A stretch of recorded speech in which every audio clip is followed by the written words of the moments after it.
The Warriors, and Tony, you showed some of the shots.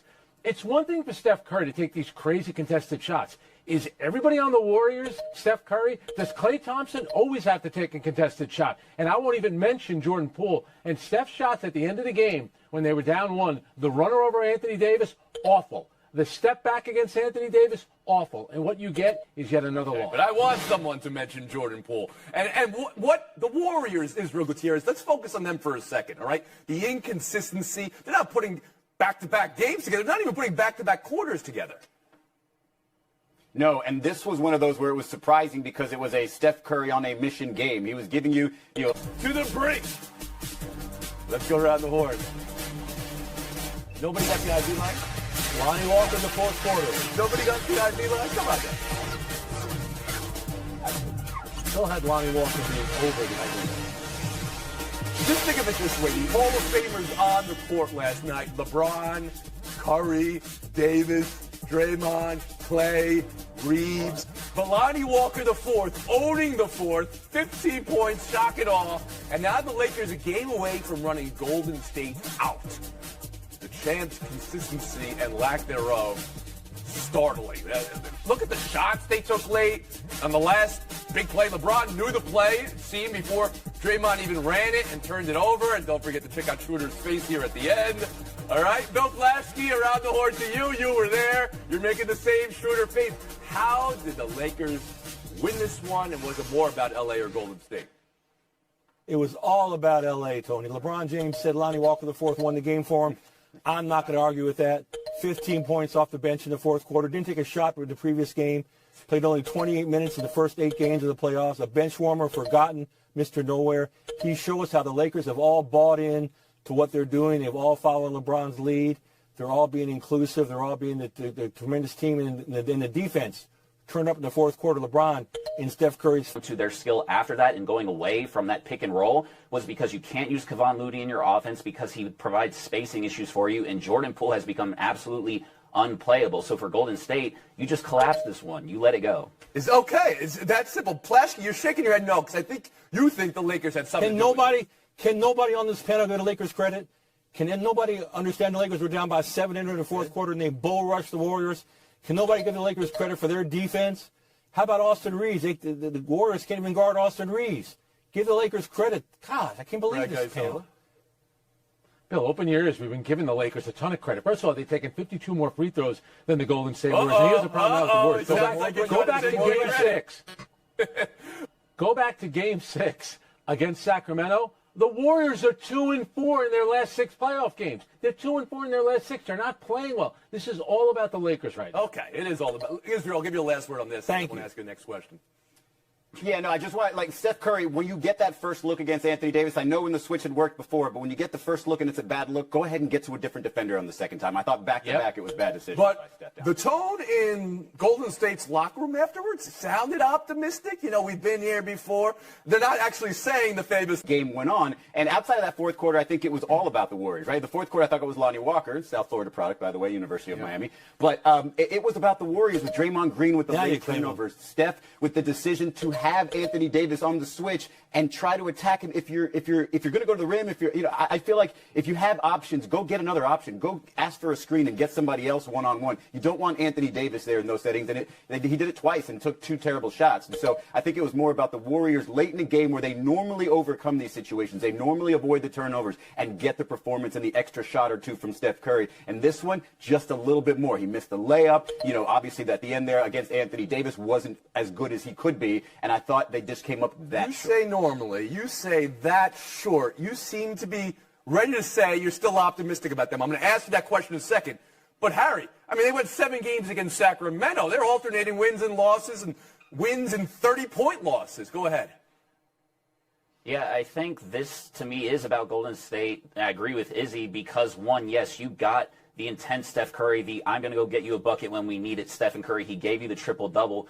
But things were not broken for them, and they tried to fix it. For the first 3 quarters, you used the recipe that you found out late in Game 1 that was going to work for you. You need to bring Anthony Davis out on the pick and roll, get him out of the paint, and run that. They scored 19 points on him when he was the primary ball defender in the first 3 quarters. They shot 8 of 11. When they got away from that in the fourth quarter, they did not score a single point on Anthony Davis and shot 0 for 5.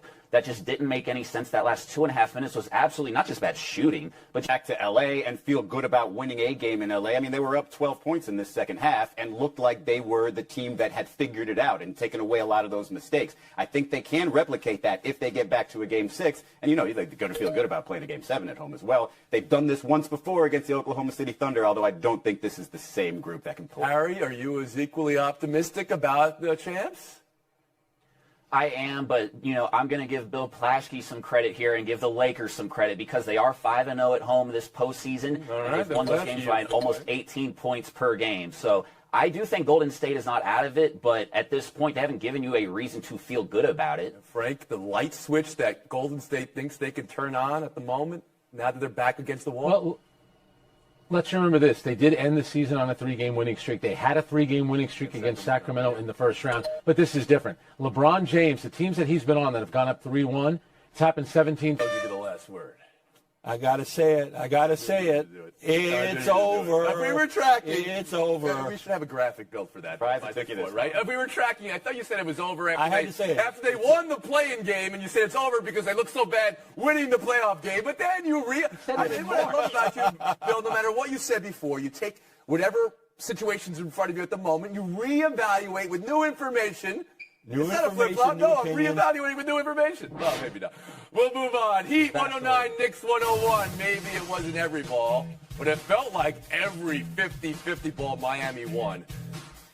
And that's how the Heat go up 3-1. Here's Julius Randles' quote after the game. Quote, maybe they want it more, end quote. Maybe they want it more. I don't know. Told you. That's been who we are all year. And we got to find a way to. Isola, how do you hear that? And is this about wanting it more, or is the Heat just better than the Knicks? You just showed the clip 2 seconds ago. How about Jimmy Butler, getting right to the basket, and Julius Randle doesn't do anything? And then how about that closeout that he had late in the game when Caleb Martin dunked the ball on 3 of the New York Knicks? Julius Randle is right, and he's part of the problem. The team needs to follow who their best player is supposed to be. Their best player is Jalen Brunson, but the one that gets all the accolades is Julius Randle. He had 8 field goals, 6 fouls, and 6 turnovers last night. He has not played well enough, and it's up to the New York Knicks to get players like the Miami Heat have, who have grit and who have toughness. That used to be who the Knicks were. Right now, they're not that, and you've seen in this series. So are you saying it is true, Miami wants it more? I just think they're showing more grit and toughness. I think you're that's refusing to say Miami wants it more. Israel, I turn to you.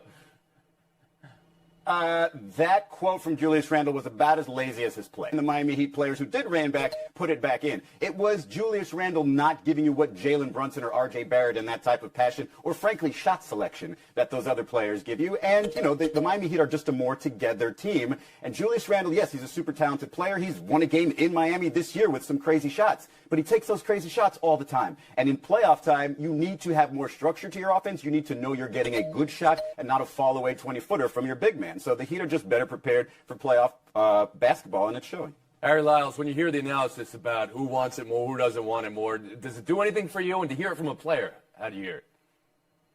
It's very big. We're all trying to find the guy who did this vibes from Julius Randle, because you are also, to Izzy's point, part of the problem with it. Yes, I think both things are true here. One, that Miami wants it more, but I also want to speak of giving people credit, give Miami credit. We have found every reason for them to not win the play-in games that they played in, the first series, this series, inconsistencies, things like that. They lost all those games, and so they know how to win now. And when you have a roster filled not just with one of the best coaches of all time, but with a bunch of players that have been here before, you're going to get the result that you're getting against a Knicks team that is young and incomplete. Games you have had to have lost games in the past and learned from those losses. Sounds like it's actually the failure monologue that Giannis had. Plaschke. That sort of sounds like me learning from my losses. No, but I think that the quote is a high school quote. Players all wanted to win the NBA championship. They're all playing hard. Just give Miami credit. 7 offensive rebounds in the fourth quarter. That's an unbelievable closing kick. They had better players. They had better coaches. They have a better team. All right. Last word. After the horn. Because we're giving credit and we're talking about wanting it, Bam Adebayo, after those first 2 games in this series, he blamed himself for the Game 2 loss. His last 2 games, rebounding-wise, absolute brilliant performances, defensive-wise, brilliant, and that's... Coach Bob Huggins on air on News Radio 700, WLW Bill Cunningham Show, said what you're seeing on the screen here, a homophobic slur. He used it twice. Huggins saying there's no excuse for the insensitive and abhorrent phrase he used, and he won't make one. He said that in a statement afterwards. He said he's ashamed and will fully accept all consequences, and now the university is reviewing the incident. Bill Plaschke, how do you consider it all? This one's easy, Tony. Fire Bob Huggins.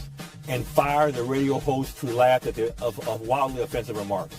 I mean, I'm so sick of people tossing around the F word like it's some kind of a joke when it's so demeaning to so many people in this country, to the hearts and souls of so many people. And I guarantee you, on the campus of West Virginia University, there'll be a lot of people protesting this, saying get rid of Huggins.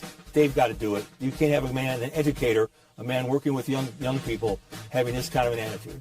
Ira Lyles Jr.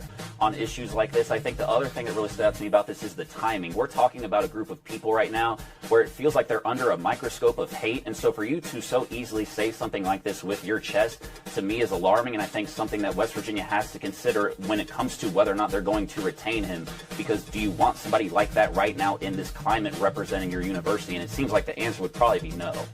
Israel Gutierrez. Well, for starters, the obsession with the LGBTQ community is strange. Like, keep us out of your jokes. It's not funny. It's almost always offensive. Secondly, if you're going to apologize, say what you did, both you and the university. You use homophobic language. You use harmful and hateful language. And lastly, it's just a matter of, yes, if you are somebody who's supposed to be leading men who begin to show up there in their teenage years, who, statistically speaking, around his staff and his players probably have LGBTQ people, you cannot be the leader of those people anymore. You have given up that opportunity. And so, yes, fire Bob Station and West Virginia University would be in regards to Bob Huggins. But Israel, if I could ask a follow-up question for you. When you hear and read the statement, I should say, from Huggins, that I am ashamed and that I'm going to take anything that comes at me now, consequences, like I've taught all my players through the years. How do you hear that? How do you hear a guy who knows he's on public radio saying what he said? Which one is more genuine to you? I don't know. Frank Isola. I'm just guessing. You know, there are people who obviously have been fired for saying less than that. There are people who said much worse and somehow keep their jobs. Radio hosts who've made a fortune, you know, going down the road with this kind of language. I would say this about Bob Huggins. He is a West Virginia alum. He's a legend there. He's in the Hall of Fame. Does that factor in? I have no idea. But my only thing is, when you hear this, and if it was a private conversation recorded, you'd think, man, that's crazy that he's like talking like this. He was on a radio program as a college